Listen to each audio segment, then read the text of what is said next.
Hi friends, welcome to my YouTube channel. ഇന്ന് ഞാനിവിടെ ഉണ്ടാക്കിയിരിക്കുന്നത് ചിക്കൻ കറിയാണ്. ചിക്കൻ പെരട്ട്, തനി നാടൻ രീതിയിലുള്ള ചിക്കൻ പെരട്ട്.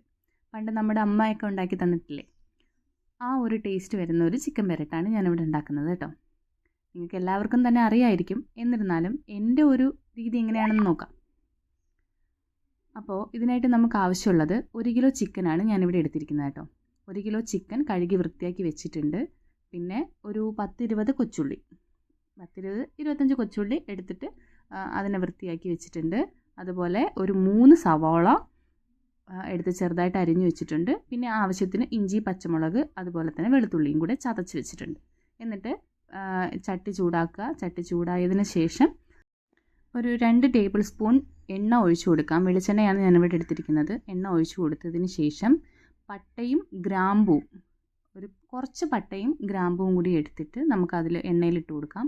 അതൊന്ന് പൊട്ടി വരുമ്പോഴത്തേനും നമ്മൾ അരിഞ്ഞു വെച്ചിരിക്കുന്ന ഉള്ളി നമുക്കതിലിട്ട് ചേർത്ത് കൊടുക്കാം. ഉള്ളിയെല്ലാം കൂടെ ചേർത്തിട്ട് നമുക്ക് ഒന്ന് മിക്സ് ചെയ്ത് ഒന്ന് വഴട്ടിയെടുക്കേണ്ടതുണ്ട്. ആദ്യം നമുക്കൊന്ന് ചെറുതായിട്ടൊന്ന് വഴട്ടാം.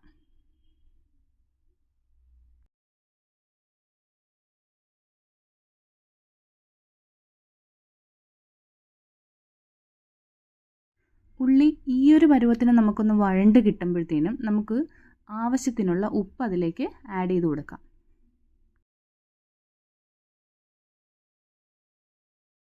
ഉപ്പ് ചേർത്ത് നന്നായി ഇളക്കിയതിന് ശേഷം നമ്മൾ ചതച്ച് വെച്ചിരിക്കുന്ന ഇഞ്ചി, വെളുത്തുള്ളി, പച്ചമുളകിൻ്റെ ചതച്ചത് നമുക്ക് അതിലോട്ട് ചേർത്ത് മിക്സ് ചെയ്യാം.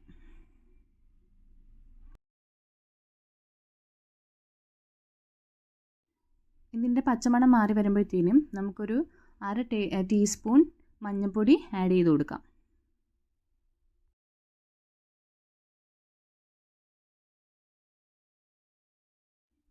ഇനി നമുക്ക് 2 ടേബിൾ സ്പൂൺ മുളക് പൊടിയാണ് എടുത്തിരിക്കുന്നത്. ഞാനിവിടെ കാശ്മീരി ചില്ലിയും സാദാ ചില്ലിയും കൂടെ മിക്സ് ചെയ്തിട്ടുള്ള മുളക് പൊടിയാണ് എടുത്തിരിക്കുന്നത്. അതാകുമ്പോഴത്തേനും നമുക്ക് ആവശ്യത്തിനുള്ള എരിവും അതുപോലെ തന്നെ നല്ല കളറും കൂടെ കിട്ടുന്നതായിരിക്കും. ഇവിടെ മോളുള്ളത് കാരണം അവൾക്ക് കുറച്ച് എരിവ് മതി. അതുകൊണ്ടാണ് ഞാനിവിടെ 2 ടേബിൾ സ്പൂൺ എടുത്തിട്ടുള്ളൂ. എരിവ് കൂടുതൽ വേണം എന്നുള്ളവർക്ക് കൂടുതൽ മുളക് പൊടി ഇട്ട് കൊടുക്കാം. ശേഷം ഒരു 1.25 സ്പൂൺ മല്ലിപ്പൊടിയും കൂടി ഞാൻ ആഡ് ചെയ്യുവാണ്.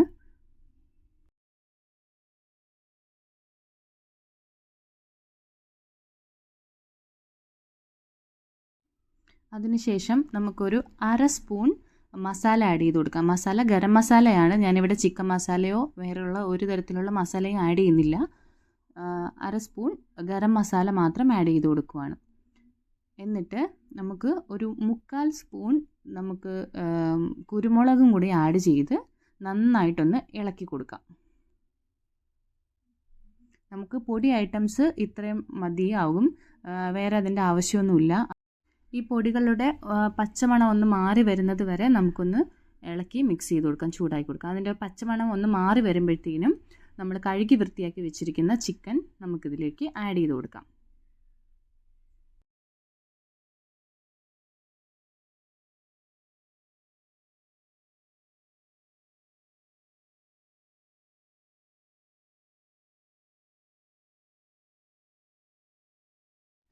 ആ അരപ്പ് ചിക്കനിലേക്ക് നന്നായി പുരണ്ട് വരുന്ന രീതിയിൽ അതിനെ നന്നായിട്ട് ഇളക്കി കൊടുക്കണം. ഇളക്കി കൊടുത്തതിന് ശേഷം നമുക്ക് അടച്ചു വയ്ക്കാം. ഇതിൽ ഞാൻ വേറെ സെപ്പറേറ്റ് വെള്ളമൊന്നും ചേർക്കുന്നില്ല. ഓൾറെഡി നമ്മുടെ ചിക്കനിൽ നിന്ന് വെള്ളം ഇറങ്ങും, അതറിയാലോ.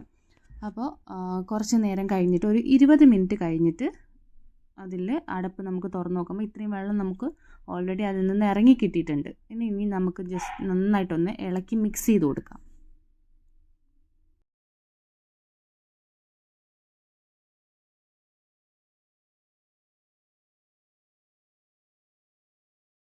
ഈ വെള്ളം ഇതിൽ നിന്ന് തന്നെ അങ്ങ് വറ്റിക്കോളും. നന്നായിട്ട് ഇളക്കിയതിന് ശേഷം നമുക്ക് കുറച്ച് കറിവേപ്പിലയും മല്ലിയിലയും കൂടി ആഡ് ചെയ്തിട്ട് ഒന്ന് അടച്ചു വെക്കാം.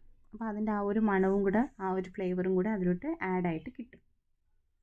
വീണ്ടും ഒരു 10 മിനിറ്റ് കഴിഞ്ഞിട്ട് വീണ്ടും നമുക്ക് അടപ്പ് തുറന്ന് നോക്കാം. അടപ്പ് തുറന്ന് നോക്കുമ്പോൾ ആ വെള്ളമൊക്കെ ഒന്ന് വറ്റി നല്ലതുപോലെ പെരണ്ട് കിട്ടിയിട്ടുണ്ട്. ആ ഒരു ചിക്കൻ പെരട്ട് നമുക്ക് നല്ല രീതിയിൽ കിട്ടിയിട്ടുണ്ട്. ഒന്നും കൂടി നമുക്കൊന്ന് ഇളക്കി നല്ലതുപോലെ ഒന്ന് മിക്സ് ചെയ്ത് കൊടുക്കാം. അപ്പോൾ ഇത്രയേ ഉള്ളൂ. വലിയ ആർഭാടമൊന്നും ഇല്ലാത്തൊരു ചിക്കൻ കറിയാണ്. വേറുള്ള മസാലകളോ അങ്ങനെയുള്ള ഒന്നും ചേർത്തിട്ടില്ല. നമ്മുടെ പഴയ ആ ഒരു ടേസ്റ്റ് എന്തായാലും നമുക്കിതിൽ കിട്ടും. ശരിക്കും ഇതിൻ്റെ ആദ്യത്തെ വീഡിയോ ആണ്. ഇഷ്ടമായ സബ്സ്ക്രൈബ് ചെയ്യുക, കൂടെ കൂട്ടണേ.